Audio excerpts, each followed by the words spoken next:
Dimp Digital presents Idle Game Chat.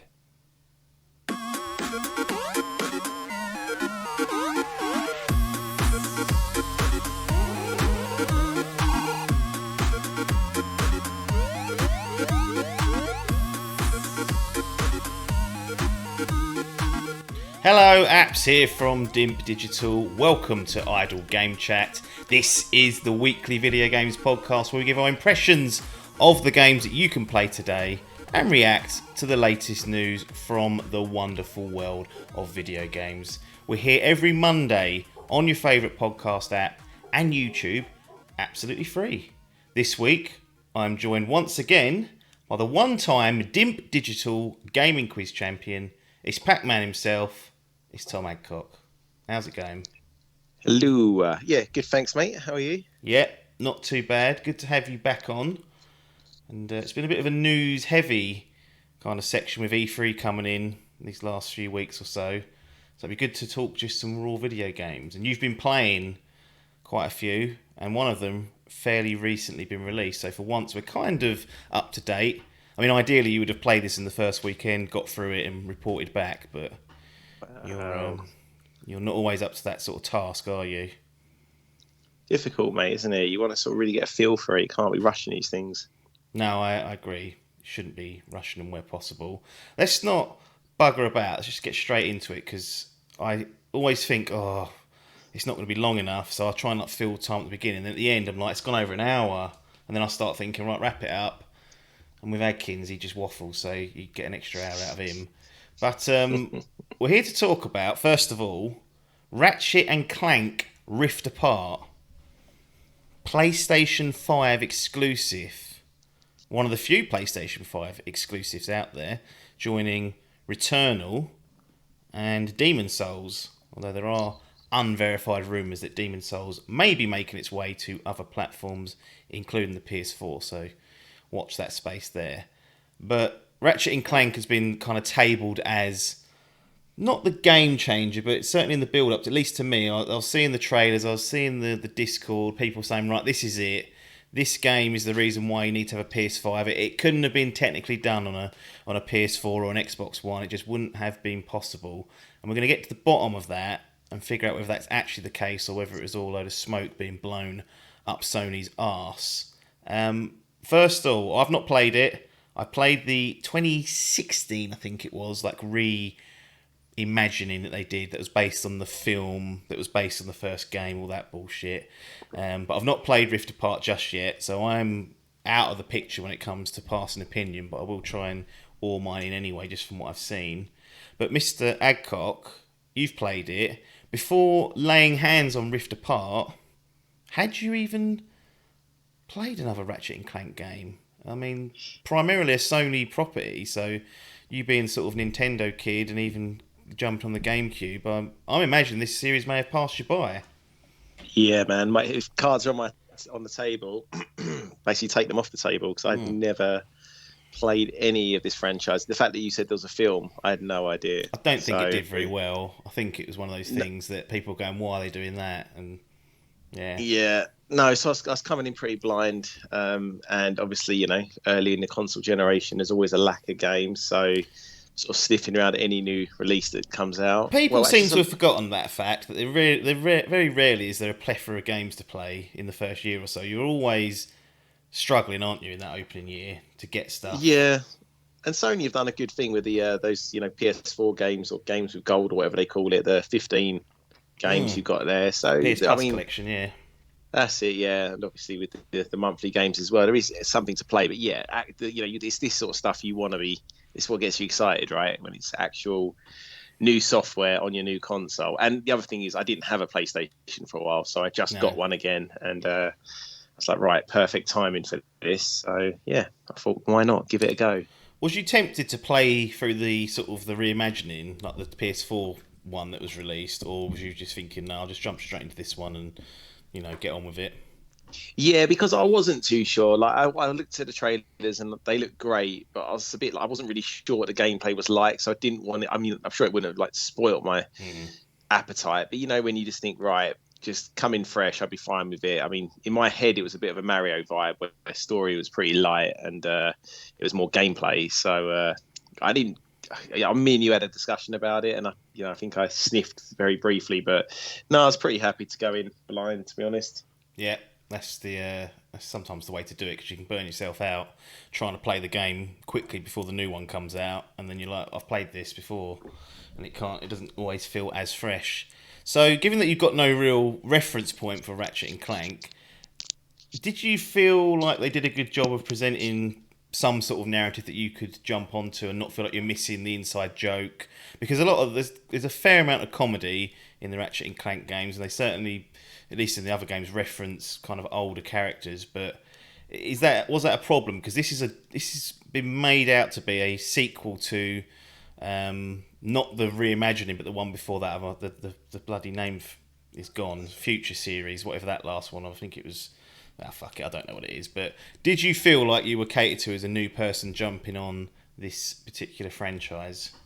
Yeah, I mean, I guess the the real sort of answer would be me watching a retrospective and then going, right, yeah, I knew that, and that, which I haven't done. No. But I feel like they did a really good job. Like, it starts with like a, no spoilers, and here are the spoilers, but it's not going to be spoilers. Basically, like the intro to the game is that, is them being applauded for their past sort of endeavours. So you kind of get the vibe, they've had these adventures and stuff. They're not dead then.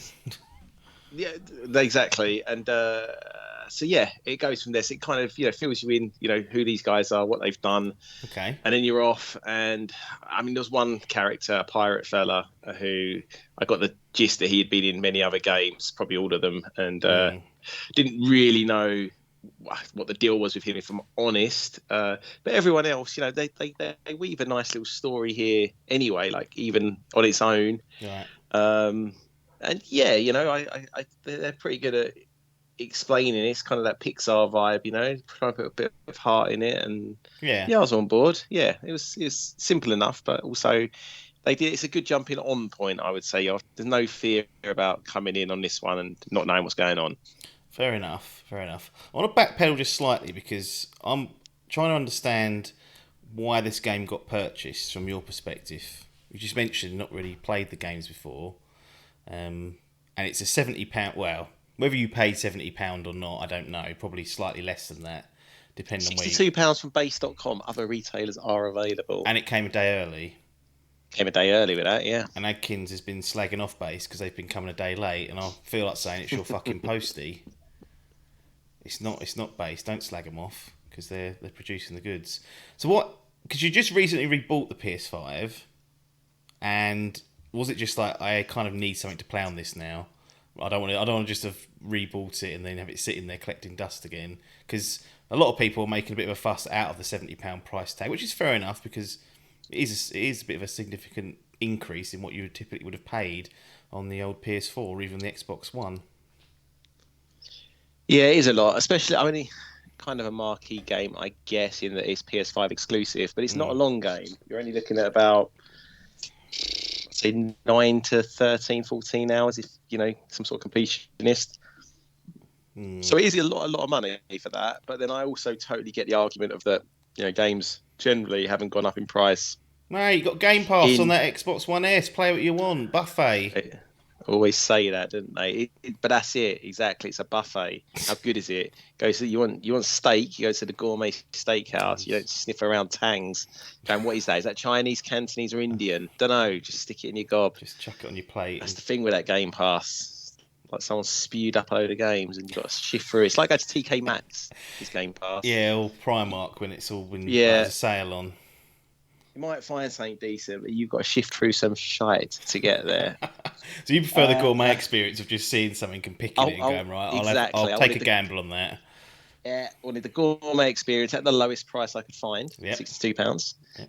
And then I was like, right, play that as quickly as I can and sell it for maximum profit. Yes. And that's the vibe. Excellent. So, well, that answers gourmet, that. But stingy. Well, yeah, you've got to try and get your vouchers and your discounts where you can. Otherwise, you'll go bankrupt paying out for these gourmet prices. The big fuss made about Ratchet and Clank was a couple of things. One is just how stunning it looks, and like I said, it looks pretty good in the trailers, but without having hands on, sometimes they can sort of mislead slightly. How good does Ratchet and Clank Rift Apart look? And did you go in the options and fiddle with any of the modes? I believe there's like a performance mode and a graphics mode or a resolution mode. So one that runs faster with the frames per second, and one that keeps the 4K or whatever resolution they're targeting high. So those two questions answer, please. I'll answer in reverse. So actually, first time with me for this, I actually played it in the good looking mode rather than the performance mode. Yeah. So give me that 4K ray tracing, please. Yep. Probably not the best thing because it's quite like action heavy, this game. But I was like, fuck it. Like I always do it the opposite. And it played fine, to be honest. I mean, those extra frames probably would have been helpful. Hey, moving again, through mud. Slow. Crap, we've been told. Done all right, mate. Give me that native 4K option. So yeah, I played it in that one. Pretty much like, obviously I switched at the beginning and then stuck when I was like, yeah, I can handle this. You know, it looks super pretty. And to be honest, that is the answer to the next question and why I did it. Like, boy, is it a good looking game. Like, obviously it's like, you know, it's a cartoon game, you know, sort of like, it's probably a cliche to say it, like it looks like a Pixar movie, but it looks incredible. Yeah. That's for everyone to see, really. Second major point was not only does the game look good, but it's, as I said, it's being touted as like the first sort of, I don't know, what point do we stop saying next gen and just say current gen? I'm not sure if we give it a year or are we supposed to be saying current gen now. Let's decide that now and stick to it. Till like everyone's got their PS5. When little Timmy, right, sort of Suffolk, gets his PS5 this Christmas. When he can just walk, when Nana can walk in the shop and get it without hassle. That's it then. Then it's current. It's just the console. We're still living in the next gen world. Then we'll keep that terminology around until Timmy gets one. So yeah, the other thing that was touted was that Rift Apart is the first kind of true, and I've put in air quotes here for those that are watching, next gen game, because it has this Rift type dimension switching gameplay. You can kind of pull yourself towards the environment and sort of go through like a little dimension shift. It's almost like a teleport basically, but you're pulling the environment towards you, which looks really cool in the trailers. There's claims of it being unbelievable, that it's jaw dropping. It could change gaming because of all these zero load times. What say you? You spent probably 9-10 hours of it, got through the major campaign, played enough of it to see whether this is all bollocks, or have they got a point? Are they on to something, and is it something that's worthwhile going out of your way to experience? This is sort of what sold me on this game. One of the big selling points were these rifts. Yep. And it was running like, you know, multiple levels at a time, and you can pull bosses into other worlds that load instantly. And I was like, right, I want some of this.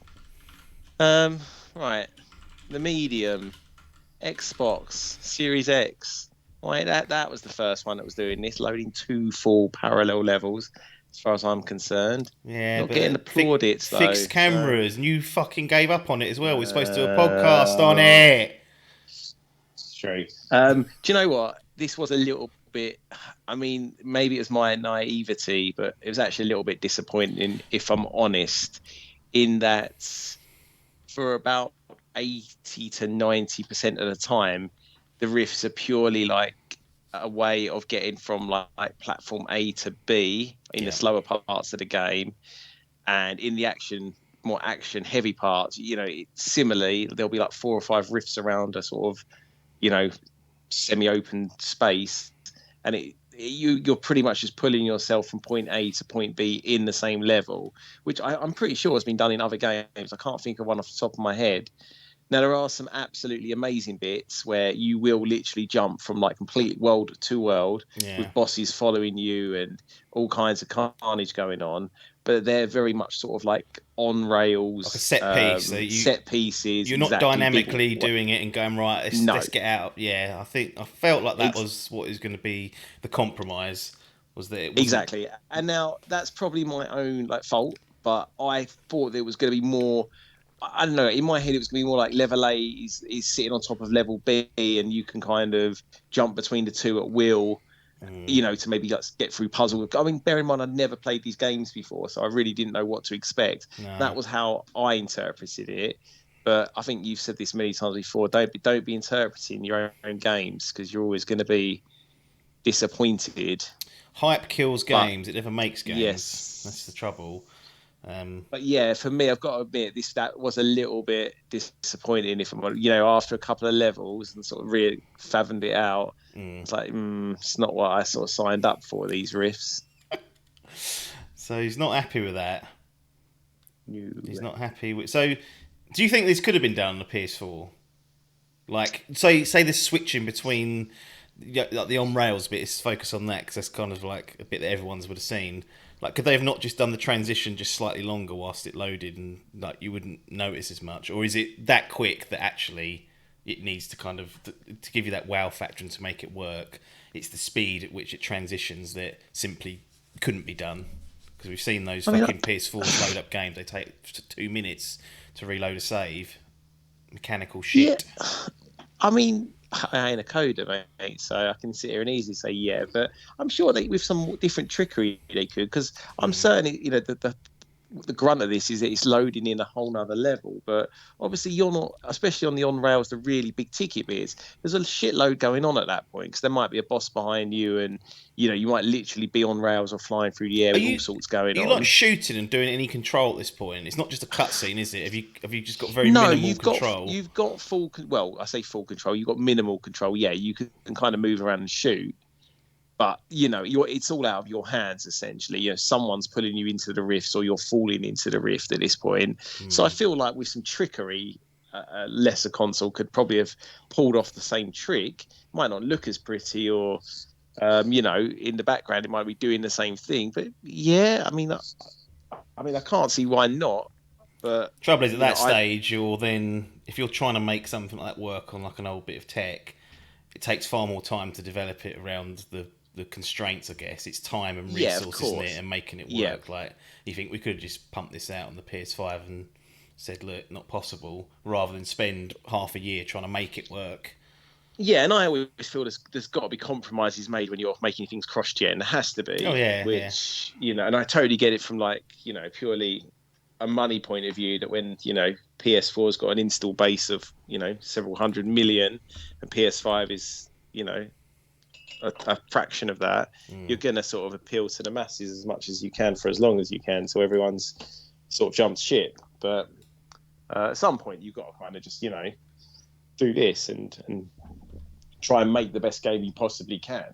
And fair play to them for going early on this, because it is a popular game and it probably would have sold a lot more being on PS4.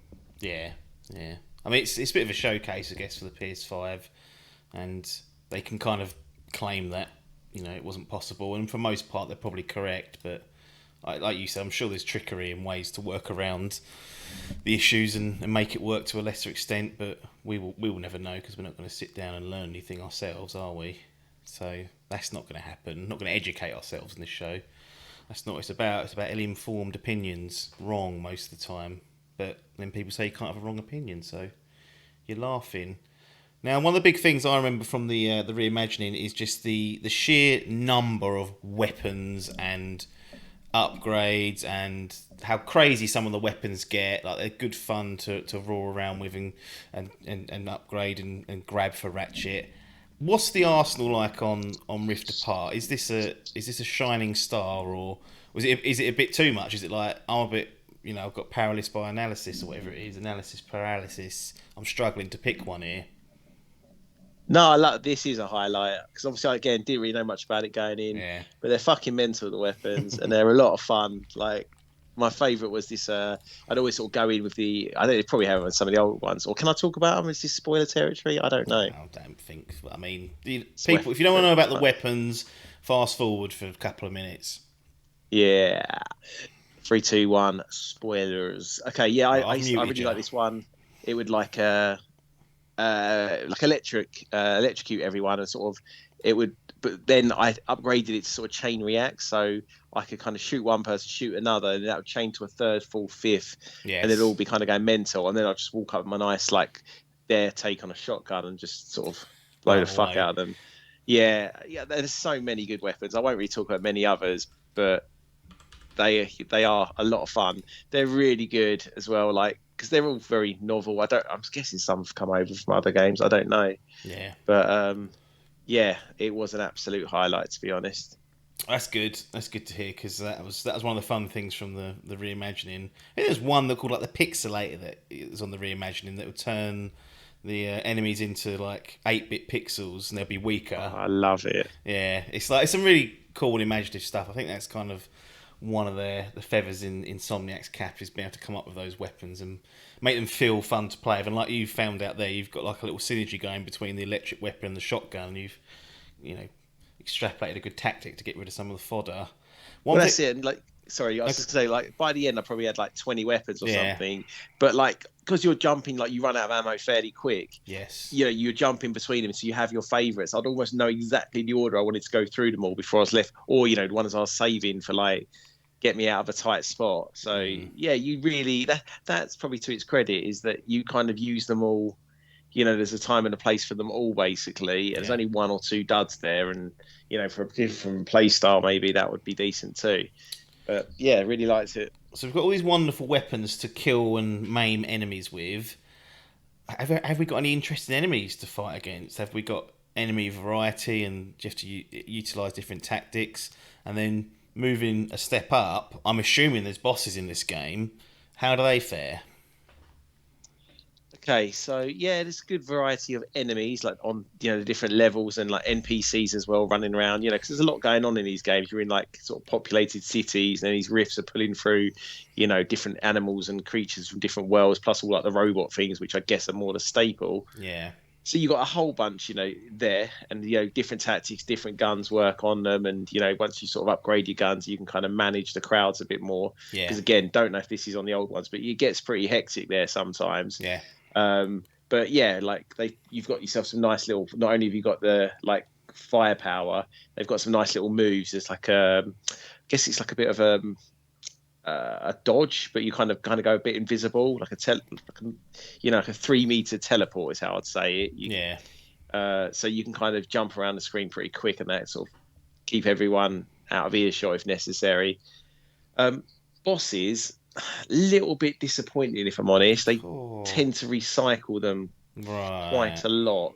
So that's annoying when they do things like that. I remember Halo 5 or 5 Guardians, they did that. Like, it probably, I doubt Ratchet and Clank is as egregious as this, but they pretty much used the same boss for like all of the boss battles, and then they just put more of them in there to make it harder. And I was like, right, that's not really what I'm playing this game for, but carry on. Ratchet. Yeah, no, unfortunately, it's a little bit of that vibe. Not gonna lie. Come on. Yeah, I mean, there is some variety, but not a lot, if I'm honest. Yeah, and that was a bit of a disappointment, really, especially with the fact that you have got these, different riffs and worlds. You think you could really do a shitload, sort of do something with that, but they decided not to, in the most part. But yeah, so that was a little bit of a disappointment, I have to say. Whilst we're focusing on disappointments, any other things that kind of jumped out at you is the length of disappointment, is the moment to moment kind of combat a bit of a disappointment. Any other areas where you feel like that they could have improved on? Is it run okay? Is there any bugs, anything like that to report on? So I mean, I got a few, like a little bit of slowdown and drop frames. Just I think, but it was the mode I was on. I'm sure in performance it'd be fine. Just when it got really, really crowded a few times, I was like, "Ooh, that's chugging a bit there." But, you notice it, don't you, when it chugs? Yeah, but I mean, I'm honestly probably 2 or 3 times I noticed that where it's probably just a little bit too much going on, and it just struggled for a second or two. But disappointments, length. It probably is about the right length, but to be honest, it was probably 2 hours too long for me. Maybe that's more in the storytelling. Just you think you're nearer the end than you are, and you're kind of wanting to see it through. To be honest, again, it probably is me because I'm trying to rush at some of these games now to get them sold. Yeah. Which I had that issue quite a lot last gen when I was doing a lot of trading. That definitely hampered me slightly, which is why I started moving towards digital if possible, because then you haven't got that hanging over your head of like, every day that I don't finish this is potentially a couple of quid being knocked off the Yeah, trading I value. mean, I just need to be less tight, really. I think I'm going to try and learn a lesson from this. But I mean, I enjoyed it because I always wanted to keep coming back and playing it. But there was a little bit of that going on, and like I said, when I thought I was at end game, I wasn't. I was a few hours out, and it did just seem to drag a little bit towards the end. God forbid you get stuck on a difficult bit as well, because then you start hating the game. It's the game's fault then, because you're like, hang on, I need to get this done, and I'm getting stuck. Yeah, do you know, difficulty's nice. I played it on the standard. Yeah. Probably someone who's played one before, you might want to ramp it up a little bit. I mean, I still got stuck. Well, I say stuck, just like die a few times here and there. Well, I'm a bit special sometimes on the on rail. There's a few bits. Again, don't know if it's on the other ones, but you'll literally be on rails and. You like grinding with the shoes. Yeah. And there's just a couple of bits where I just couldn't work out where I was meant to go next. Yeah, nothing much. Any normal person would be fine. But I was like, what the fuck am I doing wrong here? And then a couple of the bosses, it gets a bit crowded. You can sort of get put down. Yeah. But it's, for the most part, pretty nice. And checkpointing is pretty good. Sometimes you will have to go back a little bit. But to be honest, the gameplay is the strongest suit on this. Well, graphics and the gameplay is actually fun to play, like, in the moment. I often found myself getting to a point where I'd get the next sort of story beat and I'd be like, fuck it, let's just see what's going to go on, what weapon I'm going to unlock. Yeah. And then I'd play it for another 45 minutes, an hour. Like, it is, I feel like I've been a little bit negative on it, but it's not, overall, it's a very good game. It's just a couple of things sort of irks me a little bit, but it plays lovely. So I haven't really got any more complaints, I don't think, than what I've said. No, which is fair enough. That's completely fair criticism, should it come that way. There's a new in this particular one. If I'm right in understanding this, you get to control Ratchet, Clank sometimes. At least you could in the other ones. And there's also a new character called Rivet. I believe it's like a female version of Ratchet. We've spoken a little bit about the story, but how did you find these characters? Because one of the positives that always comes out of the Ratchet and Clank games is just how strong Ratchet and Clank were in terms of characters and their sort of laid back and teasing nature of one another. They've introduced a third character sort of as into the main team. How does that fit with you? Again, no reference point for the old ones, but did it work out for you as a newbie? Yeah, you've actually just reminded me of something. There's some good hosting, so I'll come back to a point in a second. But we'll both forget though. That's the thing. The good hosting will be undone by us both forgetting that that's to go back to. No. You reminded me on something good. Yeah, she's great. Rivet is brilliant. There's a couple of other characters off the back of her that come into play. So, I mean, essentially, you're playing with like a Rivet and then a replacement for Clank as well. Oh, okay. But they, you get broken up in different orders, but they kind of play like for like in terms of actual gameplay. All the weapons carry over from one character to another, so that's fine. So you never, be a bit annoying if you're doing the Abby Last of Us vibe, starting with nothing kind of deal. That doesn't happen. She's good, and it's like a nice little story because it's not many Lombaxes out there, and it's nice to have another one. So she's there. But the bit I was going to say about actually is I guess they're like mini games. I don't know if there are any other games again, but there's one with Clank, and then there's one with I don't know what it is, like a little friend who's basically like going around inside terminal points, basically clearing out viruses. Right. I don't know if they're very good. They're the weakest part of the game, actually. So like the viruses ones is kind of a bit like a tank shooter. Right. But just where you kind of have to go like, along the floor and then you'll invert yourself, like climb up walls and stuff just to like locate and kill these viruses. There's not a lot to it. It's kind of easy and kind of dumb and doesn't really change much. You do like a few of them throughout the game. Optional or mandatory? No, mandatory. So sweet. As well, and then actually, funny enough, the Clank one, I thought they were mandatory, and then realised on the very last one that you can just skip the puzzle. Yes. It's like, no, if you don't want to do it, don't do this. I've heard about this. Yeah, and so I actually skipped I'd done them all, and then I skipped the they're broken in. Each one's in like 3 stages, and so I was on like the 3rd stage of the very last like puzzle, and I skipped it because I was like, oh, is that telling me I can skip it with no like negative detriment? And let me skip. And I was probably like, lost the trophy though. So. Well, I probably did, but also I was like, this is not that good. Basically, it's like I mean, they're all right. It's better of the two, but essentially, I guess it's kind of on the Rift side. Basically, you've got all these different like versions of Clank legging it, and Yeah. you've got to bring them all together to get out of a door. So it's just kind of like raising platforms, Not lowering lemmings platforms. almost. Yeah, exactly. Just You've got these like there'll be these balls hidden around, so you'll kind of have to get yourself around the level first of all to collect these like metallic balls, and then some of them will make the lemmings, which is the perfect name for them, like heavier. Some will make them fly. Some will make them like withstand electric, and then you have to put them at certain points in the level.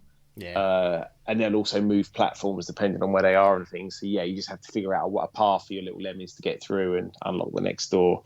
But to be honest, I probably got more into them. The first one, I was really sort of confused about what to do. Once I figured out, okay, these are the rules of this little world, they were better and much easier. But yeah, they're still the weak. Gameplay wise, they are the weakest part Fair enough. Are there any of the other? game. Are there any other like side? Is there any side quests or optional? I'm assuming there's like collectibles and stuff you can do, but are there any like? Can you go and do this and you might get a little mod for your weapon type jobby, or is it all sort of on the main critical path? No, yes, you've got like several worlds to visit, and at any point, like you can go back to your ship and actually just jet off to another world. Oh, nice. Well, I say at any point, like when you complete Yeah. a level, it then gives you option. But they all stay live, and they've all got one or two like side quests on there if you want to look. I've done one just to see, and yeah, it'll be things like research more of the Lombax's disappearance, or Okay. go find this side character's lost workmate or whatever. Yeah. But yeah, they're there if you want to do them. Like, yes, I thought that's pretty cool actually. The fact that you can go back and do a few little bits, but that sort of stuff's never really for me. I'm just always mainliner really. Nice. Well, let's move into the back end of this sort of report of yours of Rift Apart. I mean, overall thoughts. You've kind of pulled out of the bag some nice bits, some bits that you really enjoyed, moment to moment gameplay, the way it looks, but also aired some slight grievances, whether it's the slightly disappointing nature of the mechanics, which were blown up to be, jaw dropping and the next big thing, and side quests and those optional puzzle bits. But overall, how's your feeling now you've completed Rift Apart of the Ratchet and Clank series? It's hard. Like, obviously it's a very good game, or a good game. And I'm sure if you're a fan of the previous ones, you'll be loving this because it looks wonderful. It plays good, and there's a fair amount to do without it overstaying its welcome too much. Is it my type of game? Probably not, because I mean, free platform. What? I don't. Yeah, I don't know. I prefer like my favorite Mario is the sort of A to B Mario's, not the open worldy type ones. Like I like. Didn't like Odyssey, did you? I remember there was No. And I know it's not Odyssey, but when it's just a bit like I'll slag it off now. it's kind of loose. I don't know how to explain it. Like loose gameplay where it's like it's quite forgiving, like especially like the jumps and things. There's always something to grab onto and whatnot, and it is like fun, like I said. But if there was a sequel coming out in a year or two, would I be interested? Probably not. Wow. Like it's Damning. completely fine, but it's just not my kind of game. When I think of like the other one you and I played together, It Takes Two. Oh yeah. I was going to ask about comparisons to that, but yeah, like not the same, but there were certainly bits that reminded me of it. Just if you, because obviously the weapons are really fun in this, but they essentially all shoot the same enemies, projectiles. Whereas It Takes Two, kind of had the gimmicks, but obviously that really affected the gameplay. I enjoyed that, like a level more than this, basically. Fair and enough. Also, do you know what? I did think that as I was playing it at one point. The fact that there's two main characters, it maybe could have had the multiplayer option there. Surprised that wasn't cooked in a bit more, because it seemed like a good idea. I don't know if they've done that before again, but that's what I'm saying. Get that in. Get the co-op Stick that in there. Get Joseph Faris on the phone. He'll tell you to do a co-op game. It's Take Two. So we're gonna go. We've reverted back to scoring because the thumbs up thing, as good as it was, it's just a bit like everything's 1 or 2 thumbs up, and it got a bit boring if I'm honest. So just going back to out of 10 with a 0.5 modifier on there, and then anything that's 10 out of 10 is classed as platinum. Anything that's 9 or 9.5 is gold. Silver's 8, 8.5. Bronze is 7, 7.5. And outside of that, you just got your standard numbers. Don't get a seal of approval from the Dimp boys and gals. So, what say you? Ratchet and Clank Rift Apart, where does it fall on this new but old scoring scale out of 10? She gets a solid 8 out of 10. Solid 8. So it sits there with a silver seal of approval. So no disgrace from Sony. And yeah, I mean, you actually retrospectively gave It Takes Two an 8.5. So not quite a whole level above it, but, you know, there's a clear difference in your enjoyment of the two. Which is good to see some consistency, because I know what people are like, those internet fucks. They'll go back and listen to it and be like, oh, you only gave it this. So the thing is, I think it's also like the hype level, isn't it? Like this one did come with a lot of hype, and the key mechanics, you know, some of them were slightly disappointing. Whereas It Takes Two, I found out about 2 days before release, never heard of it. Yeah. You know, got to play it, hanging out with you, and just enjoyed it probably much more than I expected to. Really, it's the company of me though. That's the thing. A lot of people say that these podcasts, they dread them. They realise I'm hosting them. They're like, oh, I'll come on, sort of like a little evening out for people. So, you know, I can't help but have positive influence on people. To be honest, one of the reasons why I haven't dived 2 feet into Ratchet and Clank is because I felt like the hype was getting a little bit too high, like the marketing and whatnot. And I was watching it. I was like, you know, if I just take a break from this and then come back after release, I might enjoy it more. Oh yeah, absolutely. So that's what I'm playing through Final Fantasy VII. So at some point in the near future, I'll come back and report on that fucking weird game. That certainly has some peaks and troughs. I'll tell you that much. So it's nice to have, kind of for me to have that detachment, and then I can go back in the near future and just play it and not be involved in that sort of hype cycle, fucking new release jobby. So I'm certainly looking forward to playing it. As we said, 8 score is no disgrace, and that's what Ratchet and Clank Rift Apart has got from Pac-Man Adcock. Be interesting to see what Adkins thinks of it when he returns. So I'll definitely get him to do some quick thoughts and see where it falls for him. Let's crack on, because if we could actually might do this and squeeze it in a reasonable time. I've got a game that I had played a little while ago on Game Pass. Spiritfarer or Farah? What do you reckon? Spiritfarer. Farah. Farah. Yeah, I don't know. Anyway, God knows. It was on Game Pass, and you talk about trying to wade through the shit. Like, this is like me trying to do that. I was just like, there's so many games on here, and I thought, well, that looks semi-interesting. Just to set it up for people, it's so basically you take the place of Charon, the old fella that, I don't know, what does he actually do in the mythology? You're the one who's the expert on this. What's that geezer do in the boat? He takes you down the river, doesn't he? He like literally ferries you from the world of the living to the so world that's of all the he dead. does. Yeah. Well, he weren't doing that in Hades, I'll tell you that much. He was messing around trying to sell me stuff. So that's what's thrown me off the scent a little bit. Anyway, you take his place. You're, I believe, a girl of sorts, but everything's kind of in that anthropomorphism where everyone's an animal. So it's difficult to tell sometimes. So you take over from his gig, and you're the ferry master. So you must sail across this world, or this afterworld, I guess, maybe like a purgatory. I don't know how they fit it into the actual lore. And there are people knocking around in this world that are in the sort of pre-afterlife. You've got to go and pick them up, have a chat with them, find out kind of what their final wishes are, and then eventually assist them in those challenges or in those endeavours. And eventually you will take them to sort of the crossing over point, and they'll disappear. So that's the kind of base of it. It's a 2D game. There's a lot more sandbox and sort of management sim than what people were probably expecting. So you've got this boat. It's not some shitty little crappy little raft that Charon's got in Hades. This is like a big boy ship. So on the big boy ship, you can build stuff, you can tear stuff down, you can build like a bakery or a kitchen to cook stuff. You can build houses and dwellings for the people that you're taking on. As it goes on, you can build like a wood fucking factory and a sheet metal place, and essentially you collect resources off these different islands. You choose, you plot a point on the map, go to an island, you'll pick up a load of resources, you take them back, make the sheet metal into like a proper piece of steel or whatever, and then you use that to upgrade and change and over time make the boat bigger and get all these new bits and pieces, and then the people start asking for more advanced things and whatnot. So that's the gist of it. You're doing a lot of that, and yeah, it's a bit of a strange one because it reviewed pretty well, sort of like, I think it's got like an 83 or an 85 on OpenCritic, so I was quite looking forward to see this. And it has that kind of appeal where you think, right, if you get attached to these people, these characters that you're meeting and knocking about with, and then you've got to see them off into the afterlife, that could be a real gut wrencher.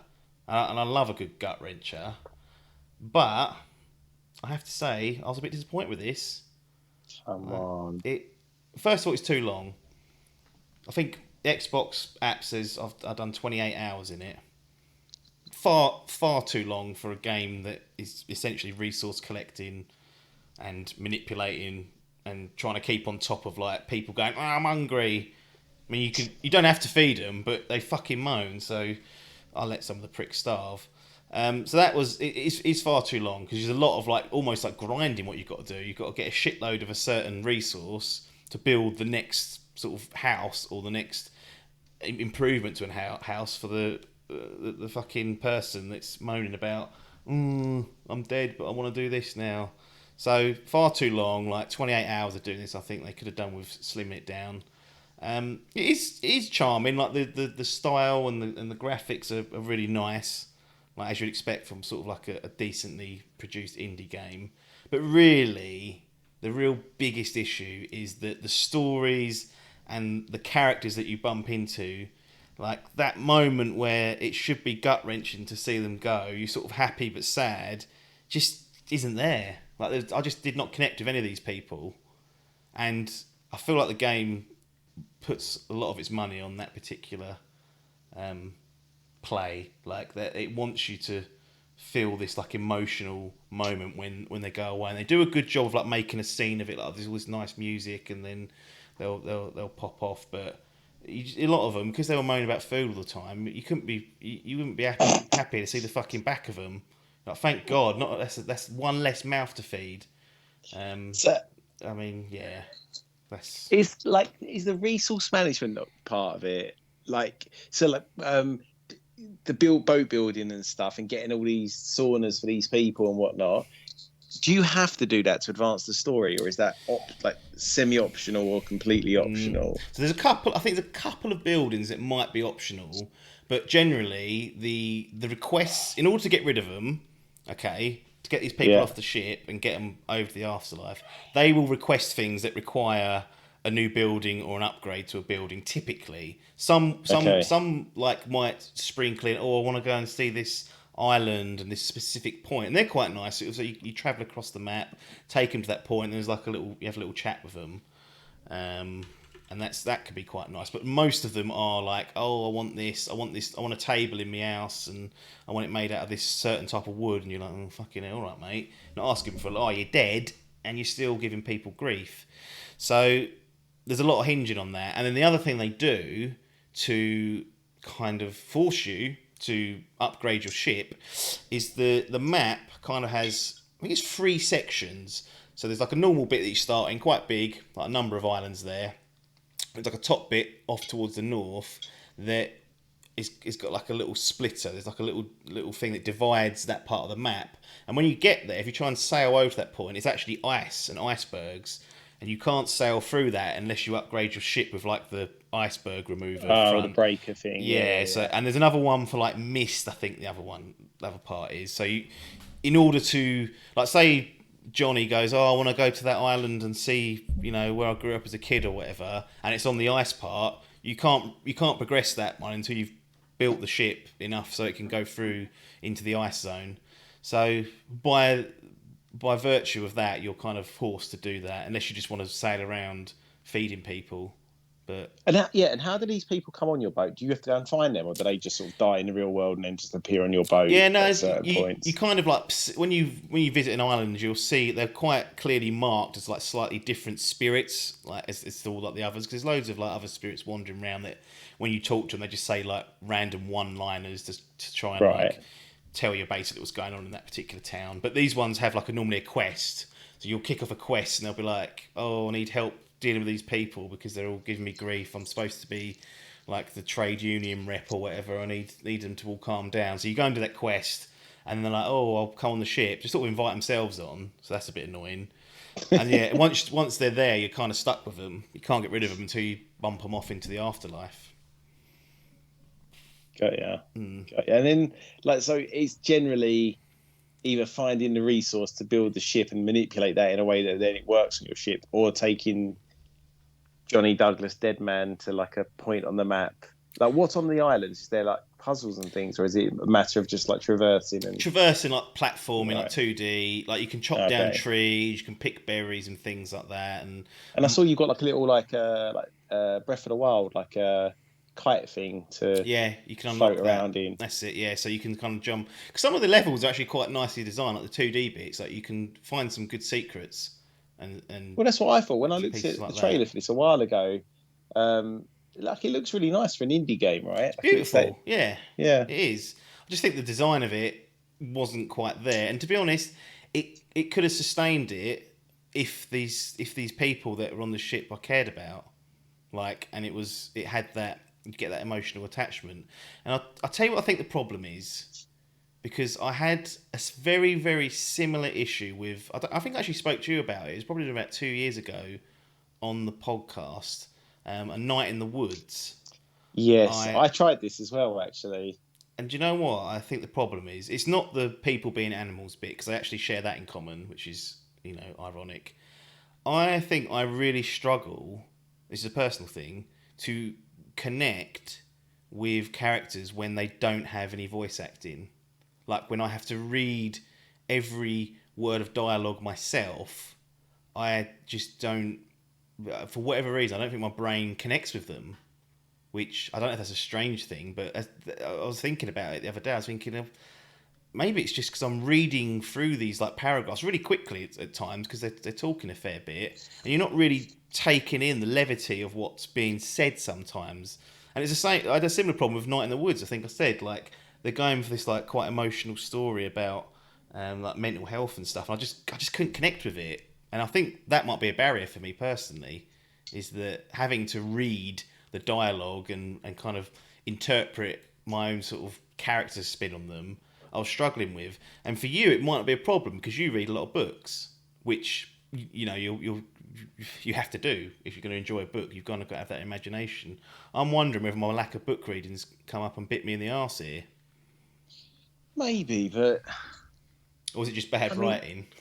well, I was going to say, you must have played older games. I mean, I know you're not the Zelda man, but obviously that's, only until very recently and not But even fully had but voice acting. Go on. that's not pinning its whole hopes on you like crying about Zelda's past 100 years ago, is it?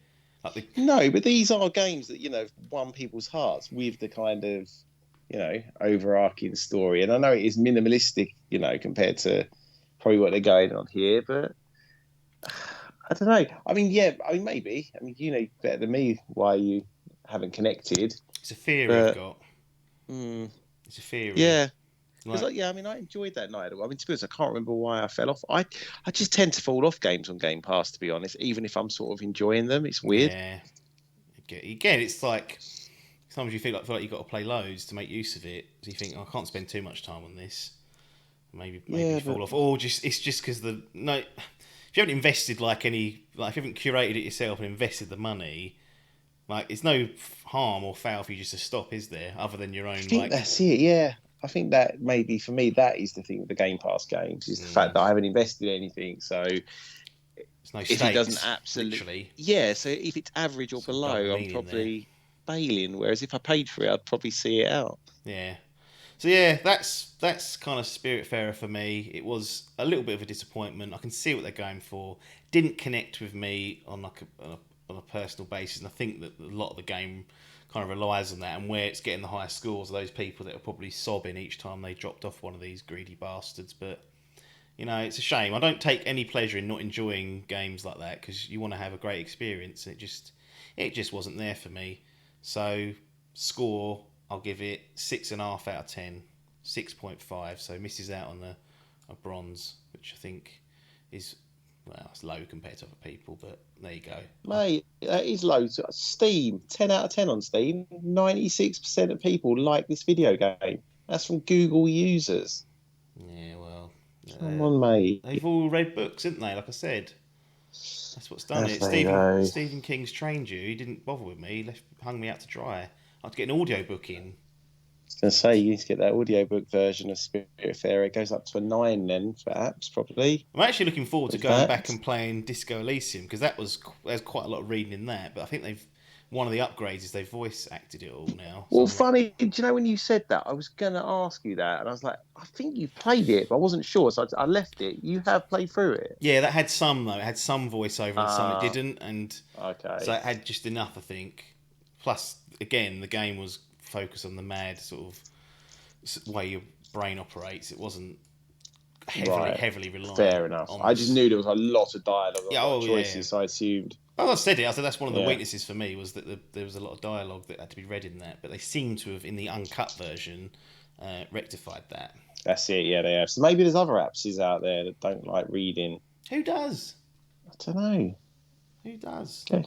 Goes in a bit more, doesn't it? You've got to read it off the page. I'll put subtitles on if I wanted to read it, though, and some games do come with it on already, so... Maybe. I've got this habit now where I'll watch like movies, film, TV with subtitles on, even when they're in English. And it annoyed. I went to the cinema the other day. It wasn't on. I was like, "What's going on?" I was like, "I ain't got no subtitles. I don't like this." It's I actually don't. I've never done it for a film, but I've done it for a few video games, and generally, you take more. I feel like I take more in, 'cause I can actually see what's being said. Sometimes I can't understand what people are saying, or the only thing about subtitles is it annoys me is when they put like the sound effects on. They're like, it'll be like stars and say loud mute, and you're like, I don't want that subtitle. Yeah. I just want the words that are being said. And also the other thing that annoys me is when you kind of glance down, you see the subtitle and it's got like a little dash next to it. You know something's going to happen to cut them off. Like they could be shot, or it could be someone tackle them, or they're not going to finish the sentence, and you know that before it's happening. Do you know a fun little fact about this? I watched The Office, I say recently, probably about a year ago with subtitles on. And there's a bit with Tim and Dawn, like one of their little emotional bits. And like Tim whispers something to her, and it's inaudible. Oh, yeah.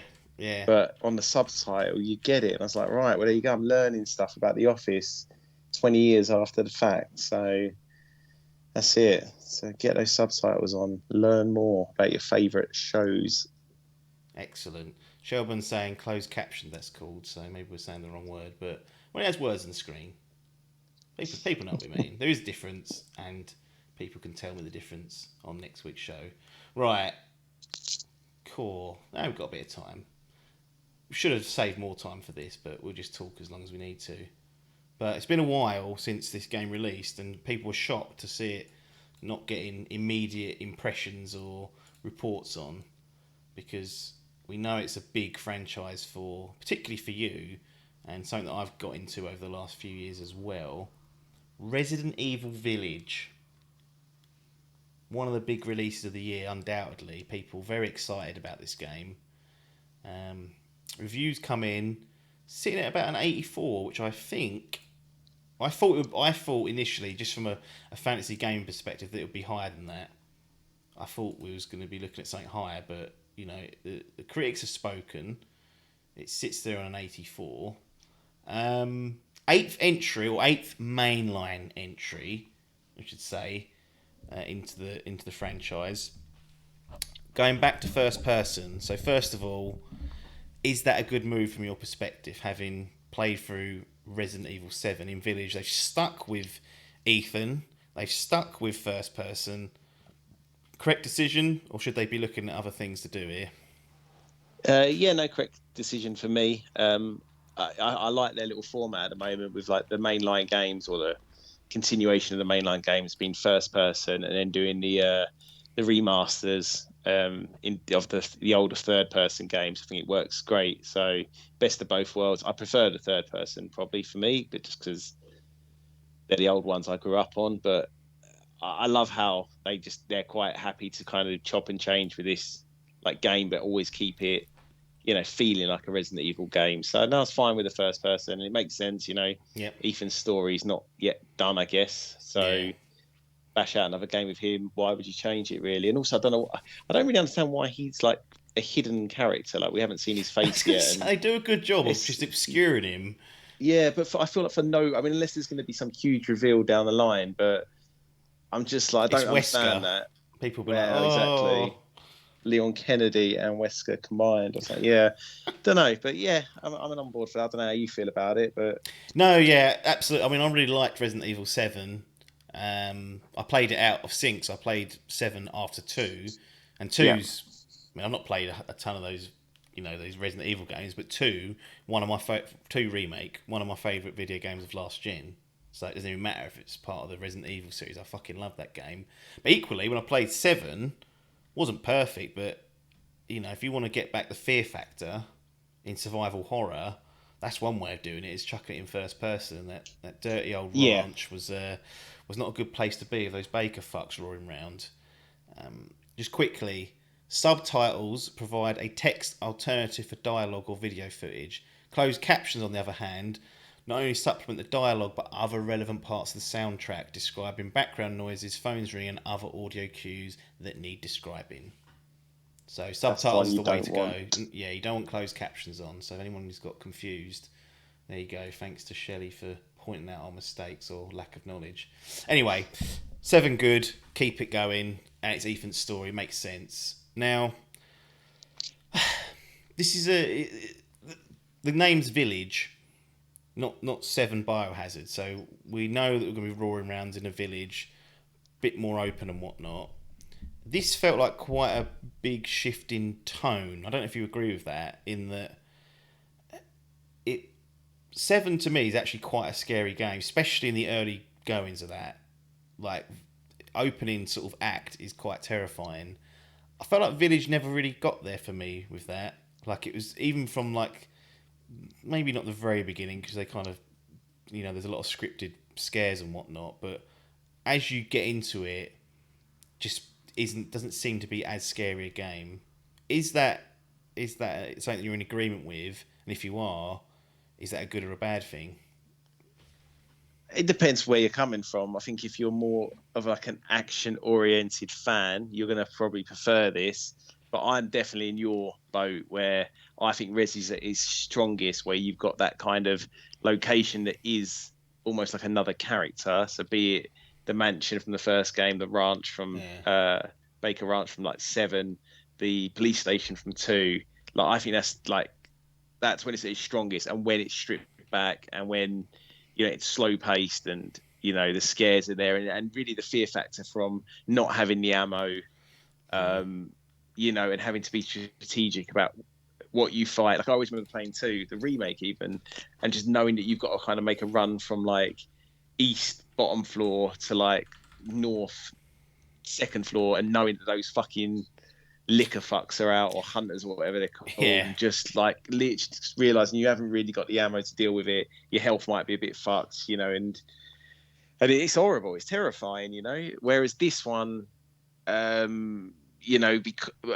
basically, it obviously leans heavily on 4, which I think you've played briefly. Yeah, which it's renowned. It's one of the best in the franchise. A lot of people will tell you. Best game ever made. Someone tells me. Well, yeah, people will tell you that. But it's a much more action-heavy game in the franchise, and similarly with this, like as you say, because you can buy your weapons. There's like a shop system as well as finding them, and they do seem to be more plentiful. You never really feel like weak, if you know what I mean. I always had plenty of ammo to take on whatever was coming at me, and so it definitely didn't ever have that fear factor that I had in 7 or 2. Yeah, well, let's talk about the shop itself, because as well as like I feel like the tone shifting, Not quite as survival horrorish or even as scary really, or even tense sometimes. Or maybe that's a bit subjective because there are bits in it where you're a bit like, ooh. But the shop itself, like the Duke, the big slob that everyone's seen.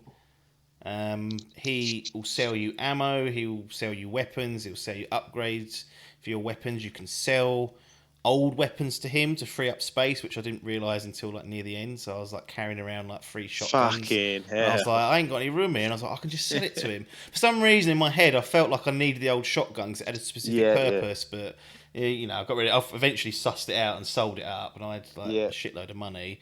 Did you ever do the cooking, by the way? Did I have to, or did I do Like, it? did you ever do it? Yeah. See, Yeah. I never. I sort of fucked that. I realised too late, basically, and never actually got round to it, which is a bit annoying. Yeah, I mean, it all ties into this Duke though, this Yeah. the merchant, because he not only can you buy and sell things from, as Adcock points out there, you can take him ingredients and he can cook food of them. So, for example, in the village, which is kind of like a little openy hub area, which I kind of quite liked, and we'll get into that, but. You might see like a chicken running around. If you kill the chicken, you'll get a resource of like raw meat. If you take it back to the Duke, you can trade. You can get him to cook 4 bits of raw meat, and he'll give you a meal. It'll be called like, I don't know, chicken salad or whatever, and it'll give you a permanent upgrade to Ethan. So it might increase your blocking efficiency. It might make your it'll make you faster to move. Might give you increased health. It might make your healing increase. So there's other animals as well, and you can, I think you can actually unlock them all if you're far enough. I never did. I got like most of them, other than a couple. But again, it's playing into this idea that actually in Village you have a shitload more options that make you far less vulnerable than what you would have been in 7, or anything or even in 2, which is obviously the remake. So how did you find that? Because I think that's a point of controversy for some fans, in that he's a pretty big safety net, and you pick, when you kill an enemy, for example, you'll pick up like a treasure that you can sell to him for money, and then you can buy like 20 shotgun shells or gunpowder or healing items. Like, it's quite a shift from playing 2 and especially in 7, I guess, because 7 was a lot more of a survival horror game, to this sort of this package where you will be doing a good job or probably a bad job at aiming if you run out of bullets and are really struggling. So it's what I said before. Really, it's not for me. I prefer the more sort of pure experience, but I also I think it's nice for them to have a change up. It's what I like about the series. You're going to get something different every time, but it does feel like a safety net. On the plus side, it definitely made me like search all the Absolutely, areas, yes. because not only will you get these treasures from killing people, but there's puzzles, there's hidden secrets that are all just things to shoot, cages hanging up that might have something in that drops That's down, it, it's a yeah. diamond or a jewel. There's treasures So that you can combine together as well. So yeah, you could pick up a ring exactly, and it will say that's combinable, it. and you might pick up an eyeball later that will go in the ring, and it makes the treasure more valuable Yeah, to that valuable, to yeah. Duke. I quite like that, yeah. And that So factored into like the little village area where you'd come back to after like visiting a location, and it would unlock like another 15% of the village because you might have got a key, and you can go and explore and find all the secrets in there. The map returns, it tells you whether you've found everything in the room or not. So if it's red, there's still stuff in there. If it's blue, you're good to go. So that's really helpful for people trying to I go through a love that complete. Resi map. Yeah, It's Tom proof. I'm useless at finding my way around or yeah. knowing what to do. The fact that it just tells you exactly. When you're done with something, move on. You ain't need to go back there. Perfect. Tells you all the keys and what key you need, Yeah. so you know you can or can't go there. So I really kind of enjoyed that part of it, like the coming back to the village and just going through like a new little area. And there's normally like a new enemy type or enemies there to deal with. But I found that was when I was at my happiest, and that was probably after like the second location when I Yeah. really enjoyed that. But then after that, it lost its kind of appeal to me a little bit because I'd done most of it, I guess, at that point. So maybe if it was a bit bigger, it would have kept my interest a bit longer. But certainly that opening, that sort of open area that you can explore, is a good laugh to roar around in. And because you are a bit more well equipped, I guess you're more. At least I felt more confident to go exploring. Whereas Yeah. I think in 7, a lot of the time I was like, I just need to get through this bit. Like, if I find an herb in the corner, around that corner, that's fine. I don't really care about that. I need to get away and survive this. So it was a different approach. Speaking of kind of like bosses and locations, don't want to spoil things for people because there's going to be a lot of people picking this up probably this summer on the cheap when it's on sale. But what did you think of, I guess, the setting? So we've got this village, the surrounding settings, and some of like the characters and the bosses that you meet. Were they up to? Well, I don't know if Resi's necessarily got a high standard consistently, but typically people remember the good ones and forget the bad ones. Yeah, so I think locations were decent. They kind of went for almost like a rerun of the Bakers, where you kind of introduce to the enemies, the bosses, I guess, very early. Yeah. And you kind of know that they're the people you're going to be meeting later on, and then they all inhabit like an area, don't they? Yeah. You kind of visit them in order. I mean, they're all very different, and very different for like Resi. I think they vary in quality. Yeah. I think the early parts are the strongest. I won't spoil anything. There's a certain part where it kind of becomes very like stripped back, almost PT-esque, which I thought was a highlight. And the first area I thought was good too, with Lady Dumitrescu or whatever her name is. I think had they have known like how much the internet was going to love her, they probably would have given her a bit more of a just integrated her more, or saved her for later, or kept her coming back a bit more, because it did surprise me kind of how short she was like in the game. I actually quite liked the fact that that's like one of the first sort of areas you kind of go to once it's opened up, simply because once that was finished, then everything after that I was like, I don't know what's going to happen now. Yeah, like I have no idea what or who these other people are, what I'm going to bump into. Like my assumption was going in that she was going to factor in throughout the game and be like the reoccurring enemy, right? But yeah, once you kind of deal with that area, like after that I was like, this is all new to me. I've not seen any footage. I don't know where I'm going to go, what I'm going to bump into,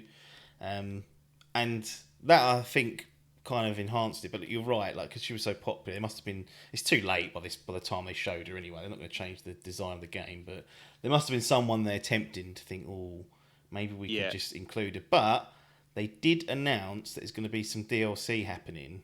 So the rumor is that, well, the hope is for some people that you play as her, or it's kind of involved in her story. I can't believe they didn't have this DLC almost ready to go.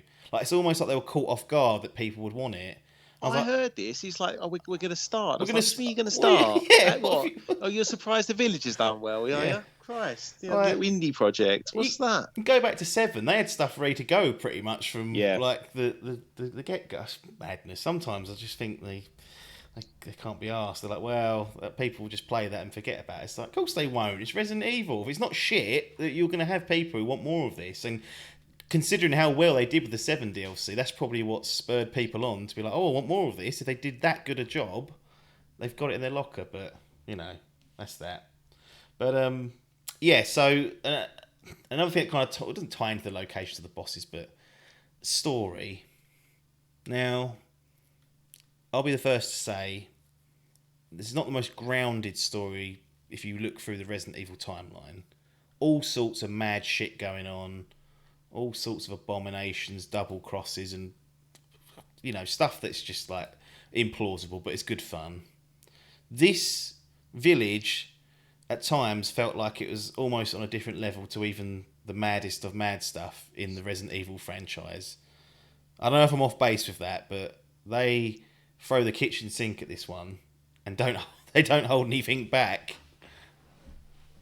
Yeah, I mean, I was a little bit worried about that going in when there was werewolves, vampires, all sorts going on. But I actually was kind of surprised how much I enjoyed the story, and I think because of the story, I was going to say, like, I feel like I think you might have one of the strongest endings to I feel like the Resident games, kind of really always for me, being a big fan, I always think the first like 2/3 are much stronger than the last third. Yeah, and I feel like this one, I mean, I'm not going to say it goes up there in the pantheon of the great Resi games for me, potentially. Yeah, I enjoyed it. I enjoyed the last few locations, what was going on in the story. I was really keen to see the end and find out what was happening. So for me, that was quite a strong point. And I think because I went in a little bit worried and thinking, fucking hell, how are they going to marry this all up? And I actually think they did all right with it, to be honest, considering what I saw in the trailers and whatnot. Yeah, I think there's and for people that have been playing the game since 1, like it's considering how segregated 7 was to like the rest of the franchise. Like it's like a tiny bit of like connecting tissue in that game, but throughout it feels like a completely different, almost universe that you're playing in.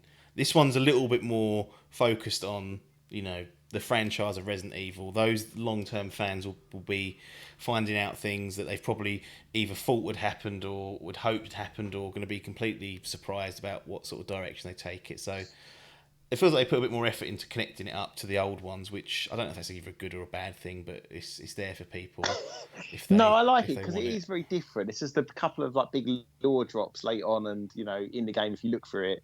And to be honest, I think for someone even like you, I know you've watched a lot of retrospectives, but they're just names. You're probably like, oh yeah, so I think I've heard that before. But if you are a fan of that sort of stuff, it's quite nice then that it is connecting it back to the old school games as well. Yeah. Any thoughts on combat or moment-to-moment gameplay? Obviously, it feels very similar to 7, first-person shooting primarily, but you've got a lot more, as we've mentioned, like ammo and weapons and a bit more of an arsenal. So there's a lot more shooting and action in can't call it 8 in Village compared to 7. How did you find the sort of moment-to-moment bits when things got hot and heavy? Did it stand up to scrutiny? Yeah, it played lovely, I thought. I mean, there's some bits with a lot going on, like late on, like the werewolves start kicking in. Yeah. So in that respect, fine. I just think it just then becomes a bit of an action game, doesn't it? It's almost irrelevant what you're shooting at because you've got plenty of bullets and they're just coming at you thick and fast. So it kind of makes it more fun to play. Like when a survival horror is a pure survival horror, Yeah. it is more like you play. You kind of like It's you relief. only ever enjoy it. Yeah, you enjoy it in retrospect. At the time, you're like, just get me to a save point, just get me through this level, and then I'll turn it off for the night. It doesn't often feel like that in this. You just kind of plowing through people in those kind of big set piece kind of bits, and then you move on. It's like you said, you're never really fearful particularly. It's just more like you're having fun plowing things down. Yeah, fair enough. I would tend to agree with that. Come on then, overall thoughts, sort of a little synopsis. Resident Evil Village, 8th mainline entry. They've dropped the 8. You can't even, it's not even listed as Resident Evil 8 Village, which I assumed was what was going to happen, but it's literally called Resident Evil Village. What say you? I mean, I enjoyed it. I probably, because basically the way I see these games, they're kind of in a little cycle. You got 1, and then you got 2, 3 are the first ones, and it kind of goes good, well, great, and then I think 2's the highlight, and then 3 kind of maybe comes off the boil a little bit. Then you go to the more action ones. You've got 4, which is great. 5 actually isn't amazing, and then 6 goes off the boil completely. Yeah. And then you got the reboot 7. So I was kind of thinking 8, this could be an absolute standout. Like in the first person mode, really just sort of double down on everything, learn from the other one. Yeah. Maybe it hasn't quite done that. Maybe it's more like what 5 was to 4, but that's maybe a bit harsh. This is a better game than 5. But like I said, I like Duke as a character. Ironically, I like the way he sort of feeds into the story a bit later on as well, and he becomes more than just sort of a merchant as such. Literally blowing some more story points there. Just realised. Well, maybe we'll see. Fucked it now. Live, and so because of that, I'm going to give it an 8 again. An 8 out of 10. Solid 8. Yeah. How about you? Yeah, I'd already 8 for me as well. Another silver.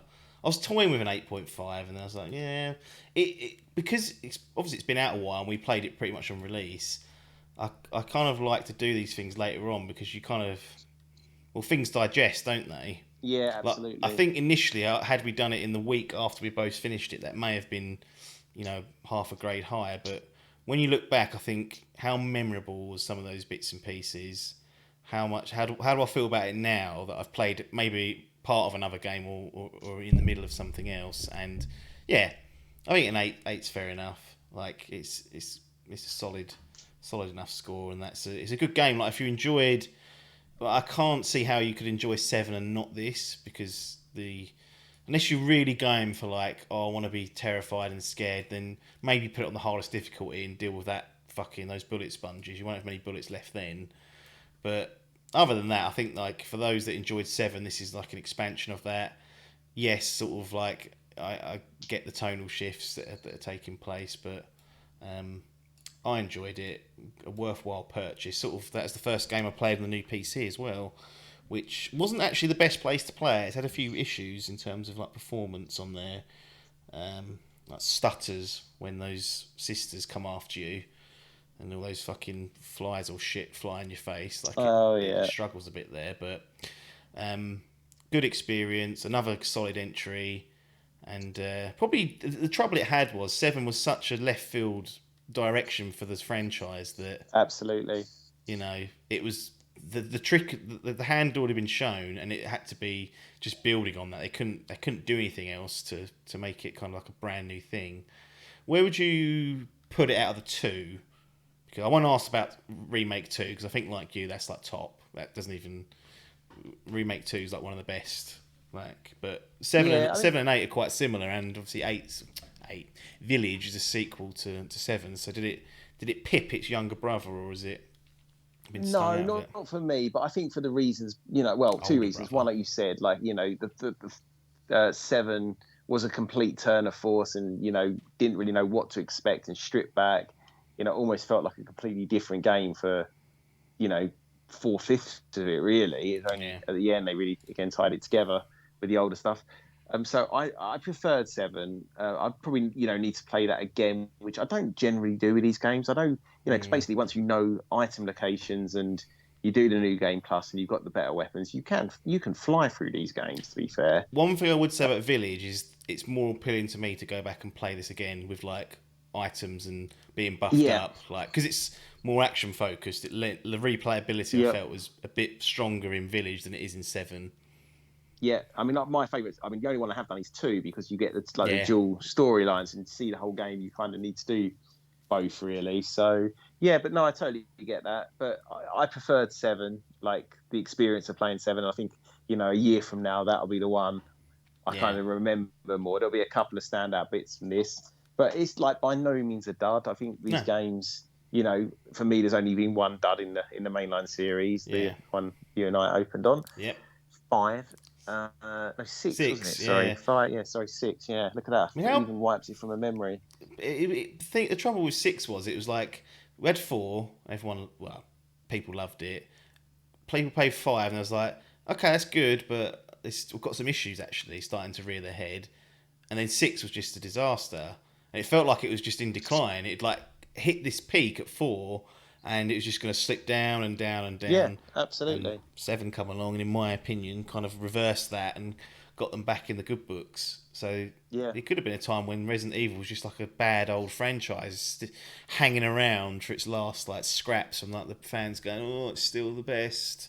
Well, I think there's some big gaps between like 4, 5, and 6, particularly, and I think 4 was massive. I think maybe there's a 5-year gap between 4 and 5, and just.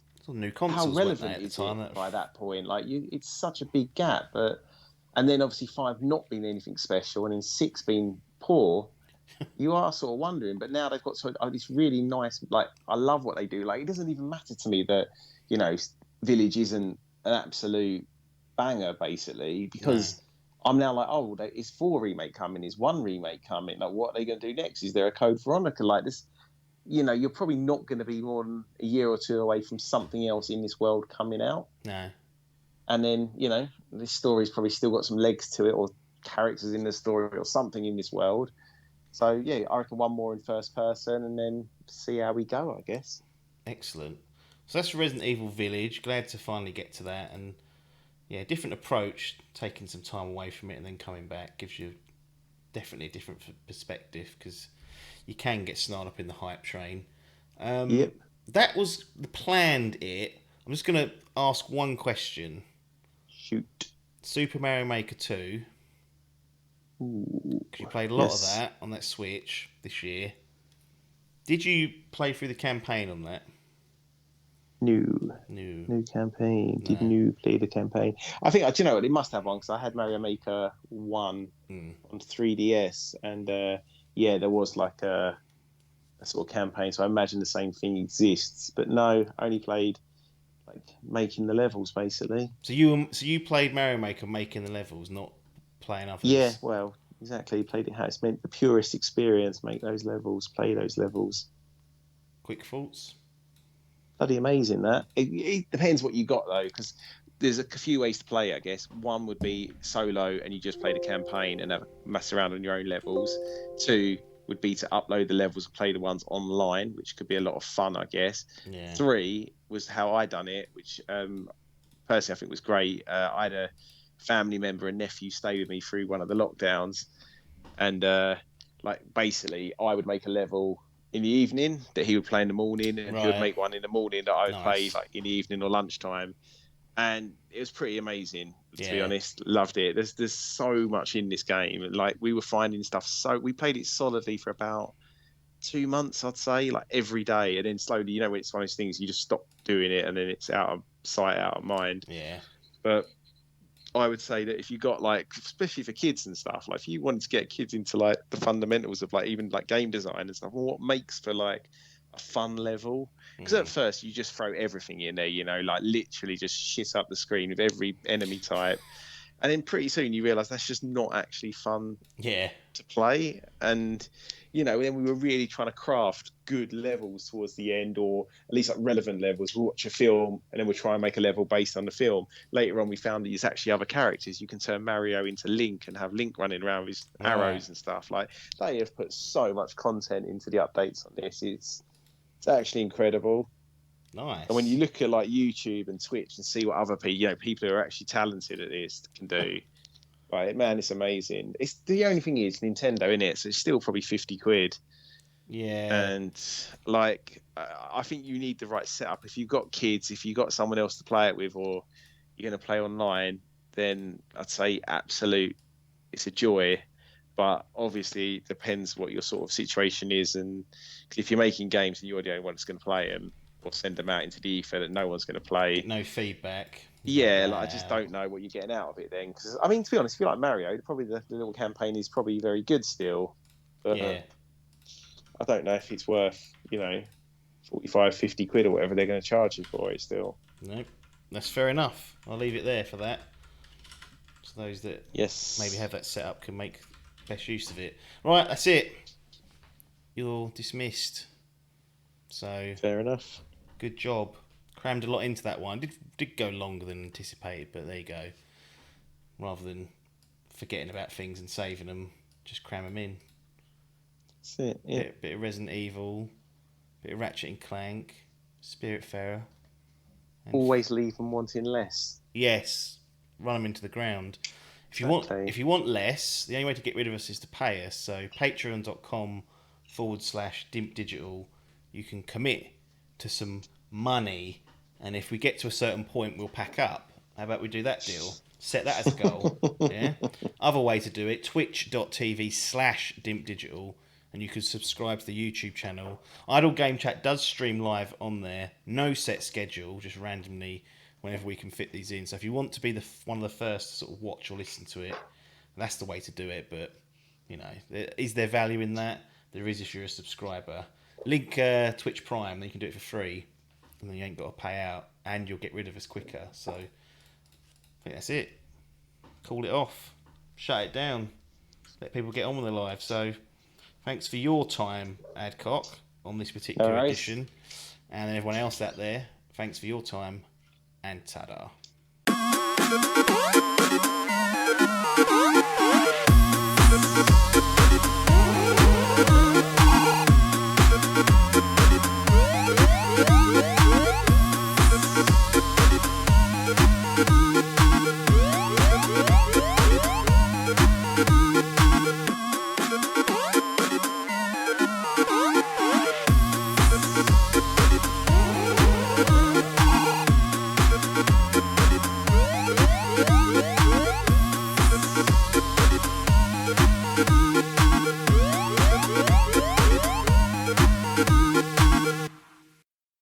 This was a Dimp Digital production.